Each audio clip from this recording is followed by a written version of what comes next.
Well, hello, welcome back. This is another video tied to my ITS2300 class, so the basics of data networking. And this particular video introduces ARP and talks a little bit about why it exists and how it works. ARP stands for Address Resolution Protocol. As always, we'll take a quick look at the Stevens Fall book and see what sections are relevant sort of at the level of this video. So let's jump in there. Again, it is this book here, TCP/IP Illustrated Volume 1, Stevens and Fall. The content we're interested in is in Chapter 4, the Address Resolution Protocol. This one is pretty simple for the level that that we need here. Start at the chapter introduction and work your way through the introduction section. There's an example about sort of describing the function and the context for ARP.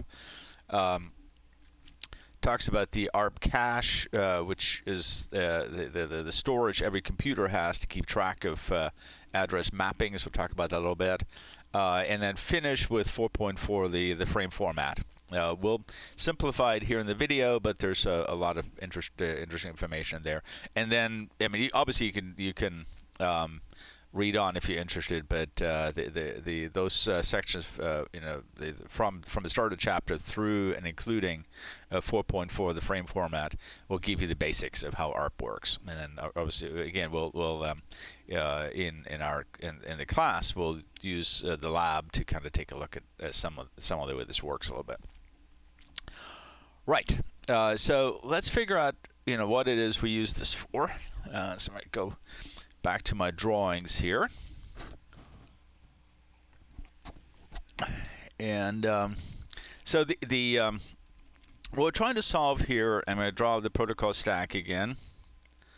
This time I'm going to add the network layer. So we have the physical layer, we have the link layer,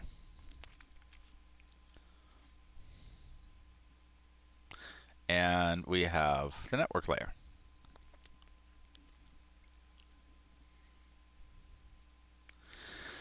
So the link layer might be something like Ethernet for our purposes. That's what we're going to assume here. And we know Ethernet uses 48-bit hardware MAC addresses, hardware addresses. And as an aside, these addresses are burned or are stored permanently in the network interface hardware and generally can't be changed. There are some cards where you can reprogram the address.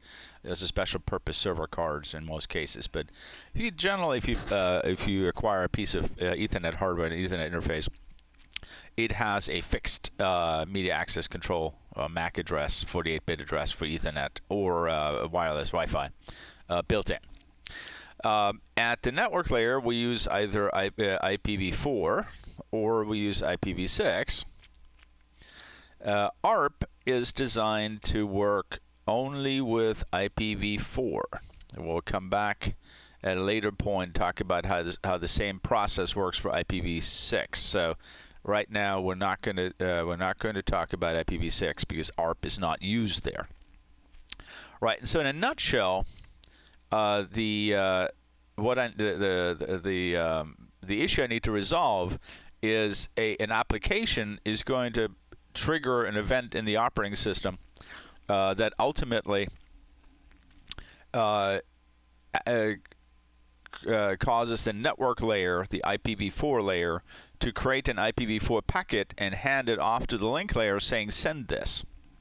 The problem is the link layer has to work in our example with Ethernet addresses or with Wi-Fi, again with 802.11 addresses, which have the same structure. They use the same 48-bit addressing.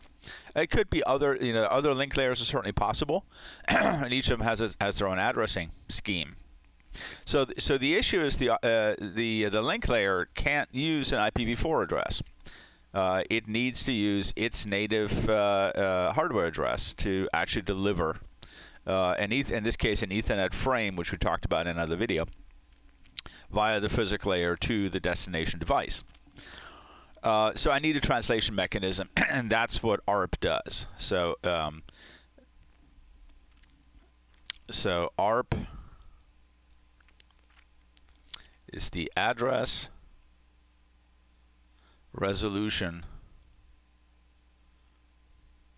protocol.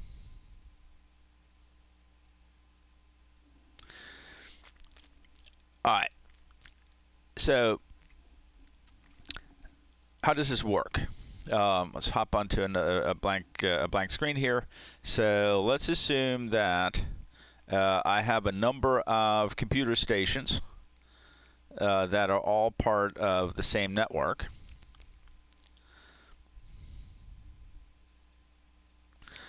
So these are all connected, let's say, by, let's use a light color here. So there's a switch here, and all these are connected to a switch.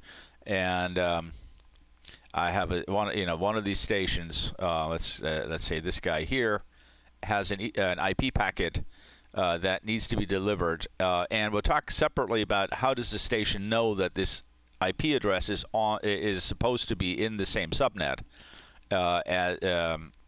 That's something that we'll still explore further.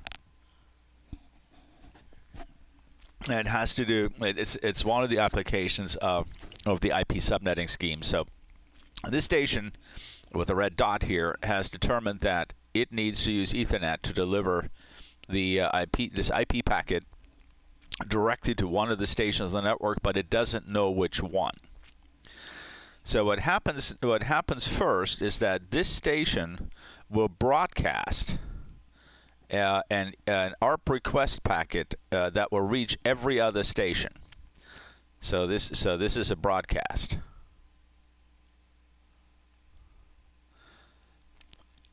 And in a nutshell, what that broadcast does is it contains information saying, here's who I am, here's my hardware address, here's my IP address. I don't know who I'm supposed to talk to, but here's this recipient's IP address. And every station sees that ARP packet. So let's say that this guy over here is the one that needs to receive the packet. It's the one with the destination IP address. And the book chapter has kind of a nice step-by-step example, which I highly recommend. All right, so let's say this station down here with a little X on it is the one that actually has that IP address. So this station will do two things. Because the ARP packet contained both the hardware address and the logic or the IP address, the network address of the sender, the one with the red dot, this station here with the X can now record that in its ARP storage. It's called the Arp Cache.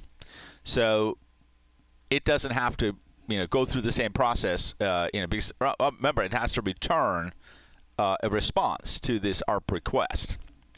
All right, so this is an ARP request.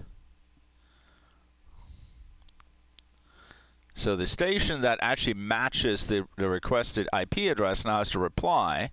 So the first thing it does, it stores a mapping saying, this the hardware address in the ARP request and the IP address in the ARP request belong together. So I'll keep track of that. So when I send a reply, I know to use that. And if I have, if I reply, because it's very likely because this, the dot station here is trying to send something to the station with the X. It's likely that will require a reply, right? So it makes a ton of sense to say, okay, we'll keep track of that mapping so we don't have to go through the process of discovering something that we in principle already know. Right, so the station that has the requested IP address will, because it knows who's asking, it won't broadcast because that's kind of wasteful. It returns a direct reply, well, through the switch, obviously, but it returns logically a direct reply, an ARP reply response. So this station will return an ARP response that basically says, here's my hardware address, here's my IP address. You asked, the one you asked for, and the station, the one with the dot that just received that response, will now store that mapping, that hardware address and that IP address in its storage, and then the exchange of information can proceed between these two stations.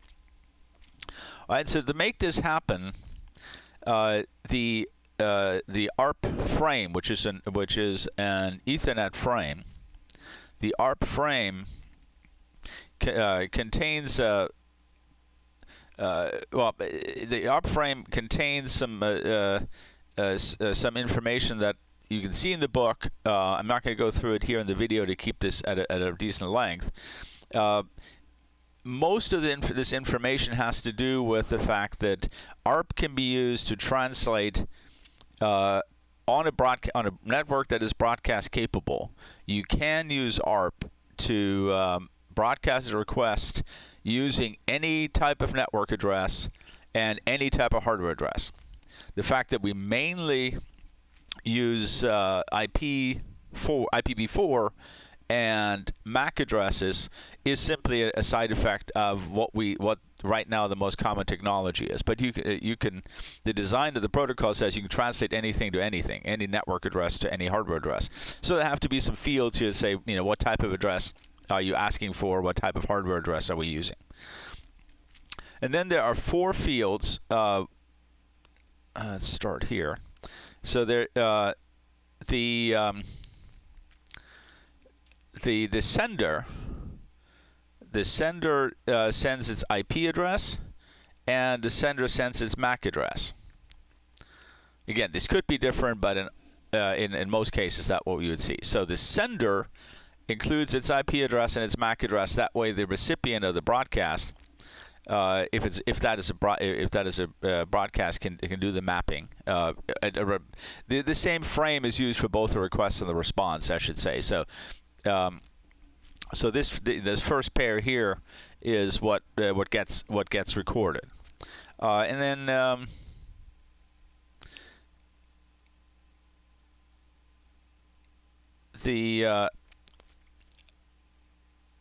I also recall the destination IP and the destination MAC address.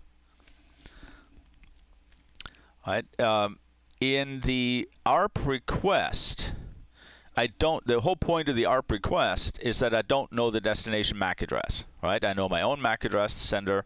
I'm the sender. I know my IP address. I know the destination IP. So I set the destination MAC address to all zeros in the Arp request because I don't know it. And in the reply, all the fields are filled in, but they're backwards, right? Because the station replying is now the sender, so its IP address and MAC address go here. And then the destination IP and MAC is what was in the original Arp request in the other set of fields. All right, so it's a pretty simple mechanism that works really well. As I said, stations, all operating systems have a way to store.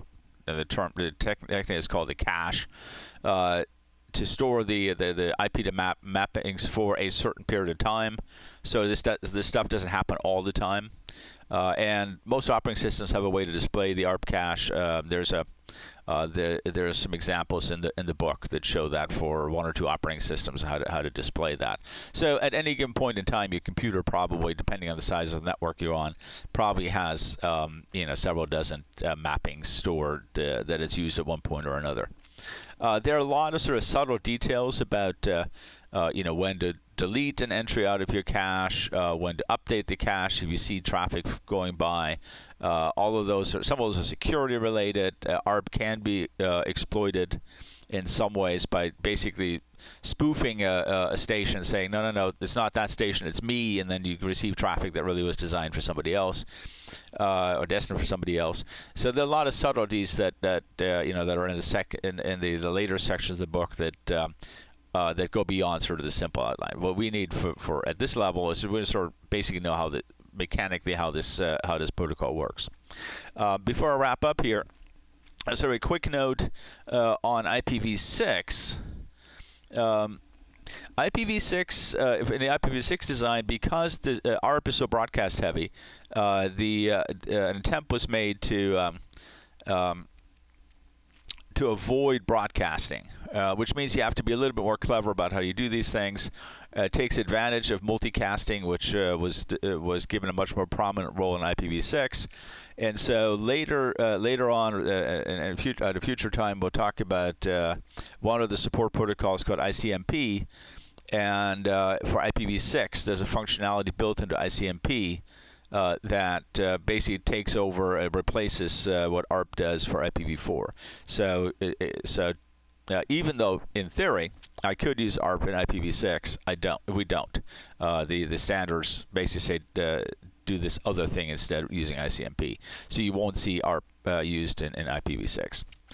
All right. I hope this was a helpful video for you. Make sure to read the go through the book sections and kind of match them up with what we talked about here. You'll see a lot more detail in there, and I will see you in a future video.